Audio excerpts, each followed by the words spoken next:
दोस्तों मैं नीरज और वेलकम करता हूं अपने यूट्यूब चैनल पर। देखिए फ्रेंड्स, आज जो है आपको मैं एक लोकार्ट यानी फल वाले पौधे की जानकारी देने वाला हूं। लोकार्ट एक ऐसा फ्रूट रहता है जो कि बेर जैसा आपको दिखाई देता है और इसके फल का जो टेस्ट है आपको खट्टा मीठा देखने को मिलता है। तो इसी की पौधे की आपको मैं आज पूरी जानकारी दूँगा। तो सबसे पहले जो सवाल आता है ये आता है, क्या इस पौधे को हम अपने टेरेस में पॉट में लगा सकते हैं कि नहीं। तो इसका जवाब है जी हाँ, आप इस प्लांट को जो है अपने पॉट में लगा सकते हैं। लेकिन लगाने के लिए पॉट में क्या क्या चीज़ें यहाँ पे रहने वाली है, उसके लिए आपको जो वीडियो है पूरे अंत तक देखनी पड़ेगी, तभी आपको समझ में आएगा कि इसके लिए हमें क्या क्या चीज़ें ज़रूरत की आवश्यकता पड़ेगी। तो फ्रेंड्स, सबसे पहले यहाँ पे पॉइंट आता है कि इस प्लांट को हम कैसे ग्रो कर सकते हैं। तो देखिए, इस प्लांट को ग्रो करने के लिए पॉट में, वैसे देखिए इस प्लांट को जो है आप बीज से भी लगा सकते हैं। इसका जो बीज है, आप जैसे ही यहाँ पे फल खाते हैं तो उसका जो सीड है गीला ही यहाँ पे लगता है, तभी उससे जो प्लांट आपका जर्मिनेट होगा। अगर आप इस प्लांट को सूखे हुए बीज से ग्रो करेंगे तो आपका जो प्लांट है ग्रो नहीं होगा। और दूसरा यहाँ पे आता है कि इस प्लांट को कैसे ग्रो किया जा सकता है। तो उसके लिए देखिए आपको मैं कहूँगा इसको जो है कलम से भी ग्रो किया जा सकता है। और तीसरा पॉइंट ये है कि आप इसको जो है, अगर आपको गमले में ग्रो करना है तो आप इसके लिए जो चुनाव है तो आप इसका ग्राफ्टेड प्लांट ही यहाँ पे बाय कीजिए। ये प्लांट जो है नर्सरी से आपको मिल जाएगा। तो ये तो इसकी कुछ चीज़ें थी कि आप इस प्लांट को कैसे ग्रो कर सकते हैं। तो पॉट में लगाने के लिए जो है आपको ग्राफ्टेड प्लांट ही आपको बाय करना है।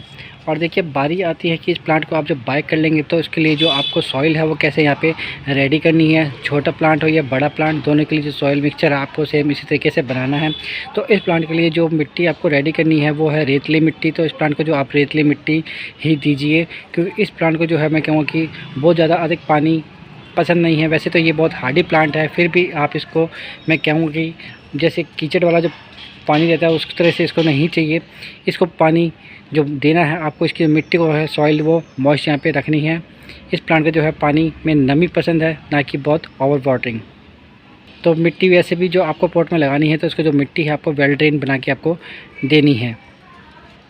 अब देखो बारी आती है इसकी जो पॉट साइज़ है वो कैसे आपको यहाँ पे लेना है। अगर आपका स्मॉल प्लांट है तो आप इसको 12 से 14 इंची के गमले में जो है स्टार्टिंग में लगा सकते हैं। जब आपका प्लांट बड़ा हो जाता है तो आपको जो उसके लिए पॉट जो साइज़ है वो कम से कम 15 बाई 15 या 18 बाई 18 इंच का ग्रो बैग आप इसको दीजिए, क्योंकि फ्रूटिंग प्लांट से फ्रूट लेने के लिए जो क्या हुआ कि जो साइज़ है वो अच्छा यहाँ पे रहेगा, तभी आपको जो फ्रूट्स उससे आप ले सकते हैं। और वैसे भी लोकार्ट के प्लांट को जो है अच्छे से ग्रोथ लेने के लिए जो है खाद से ज़्यादा आवश्यकता है, इसको जो है सॉइल की यहाँ पे आवश्यकता पड़ती है। इसको सॉइल पसंद है तो आप इसको सॉइल प्रॉपर तरीके से दीजिए। और देखिए पॉट का साइज़ मैंने आपको बता ही दिया है। तो शुरू में जो आप छोटा प्लांट बाय करते हैं तो 12 से 14 इंच के पॉट में लगाइए। अदरवाइज़ जो है बाद में आप इसको फाइनली 18 से 18 बाई इंच के या 24 बाई 24 इंच के बैग में इसको शिफ्ट कीजिए। अब बारी आती है इसमें देखिए वाटरिंग की। तो वाटरिंग इस प्लांट को जो है, इसको सॉइल है वो आपको दे सकते हैं पॉट में लगा है। इसका जो सॉइल है आपको इस तरह से नमी इसके पॉट में रहनी चाहिए।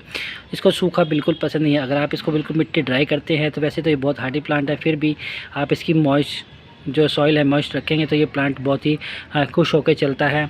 और इसकी जो पत्तियाँ है वो इस तरह से आपको ग्रीनरी इसमें देखने को मिलती है। बाकी एक ऐसा प्लांट है मैं कहूँगा इसकी जो पत्तियाँ है ये अपनी पत्तियाँ नहीं गिराता है साल भर। आप देखेंगे इसमें जो पत्तियाँ इसी तरह से बनी रहती हैं।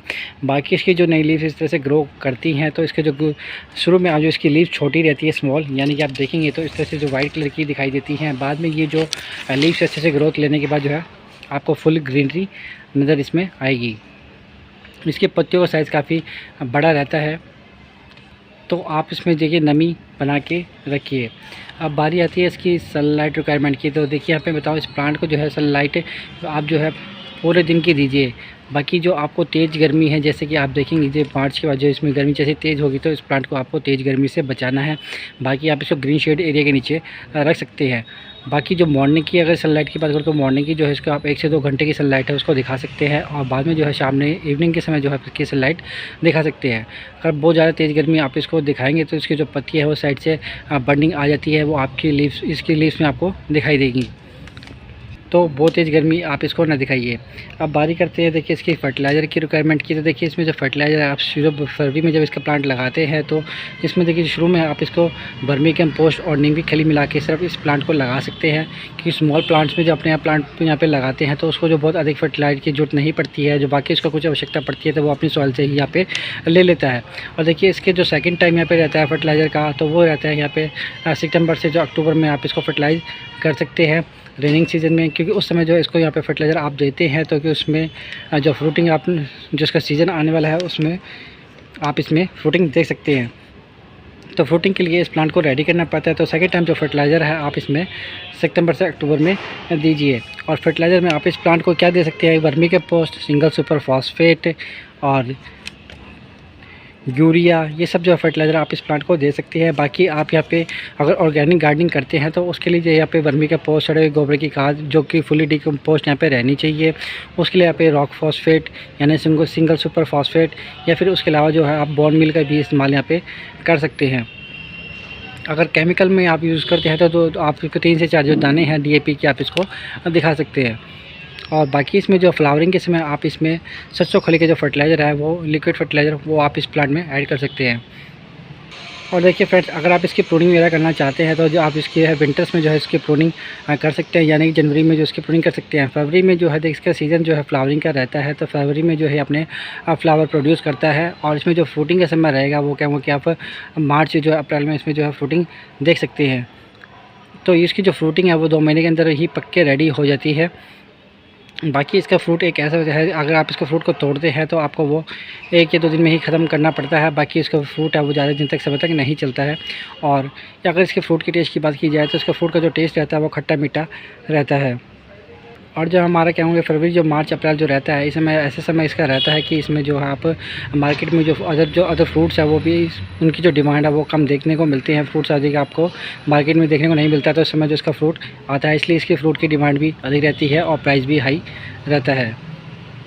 अब देखिए ये सारी बात करें तो इसमें बारी आती है पेस्ट अटैक की। तो देखिए इसमें क्या क्या बीमारियां आपको देखने को मिलती है। वैसे तो ये जो प्लांट बड़ा हार्डी रहता है तो उसमें आपको जो है अधिक जो है रोग देखने को नहीं मिलता है। फिर भी अगर आप अपने प्लांट पे जब सभी पे स्प्रे वगैरह लेते हैं तो इस पर जो आप नीम वगैरह का स्प्रे इस प्लांट पे ले सकते हैं। बाकी इसमें जो मुख्यतः 2 रोग आपको देखने को मिलता है वो जो है इसके, या तो आप इसकी जो तना है देखिए, जो मेन तना देखेंगे जो इसकी छाल रहती है, इसमें जो इसको रोग देखने को मिलता है, जिसमें आप जैसे कि आपने देखा होगा चर्म रोग जो हो जाता है उसी तरह से इसकी जो स्किन में रोग हो जाता है।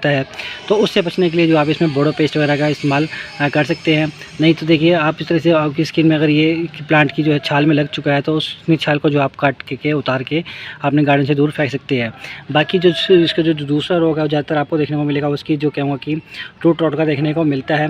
अगर आपके प्लांट में इस तरह से रूट रॉट या नीमाटोड हो जाता है तो आप जो है उसको अपने प्लांट को निकाल के फेंक सकते हैं। अगर आपका प्लांट बहुत ही बड़ा है और उसको आप निकाल नहीं सकते या फेंक नहीं सकते हैं तो उसके लिए जो आप उसका ट्रीटमेंट कर सकते हैं। मार्केट में उसके लिए बहुत सी दवाइयाँ आती हैं, उससे आप उसका ट्रीटमेंट कीजिए। बाकी जब किसी फ्रूट प्लांट में या किसी भी प्लांट में अगर नीमाटोड लग जाता है तो वो प्लांट जो है अगर आप उसमें ट्रीटमेंट कर भी देंगे तो उसके बाद भी वो अच्छे से जो है ग्रोथ नहीं कर पाता है, इसलिए उसको निकाल कर फेंकना ही बेहतर यहाँ पे रहता है। तो ये थी लोकार्ड प्लांट की जानकारी। जितना मुझे इसके साथ अभी एक्सपीरियंस हुआ है उतना ही मैंने आपके साथ शेयर किया है। अगर कोई पॉइंट आप जानते हैं या कुछ और प्लांट के बारे में जानकारी जानते हैं तो मुझे कमेंट सेक्शन में बता सकते हैं।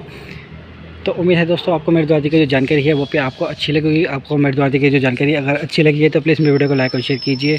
धन्यवाद। मिलते हैं नेक्स्ट वीडियो किसी नई जानकारी के साथ।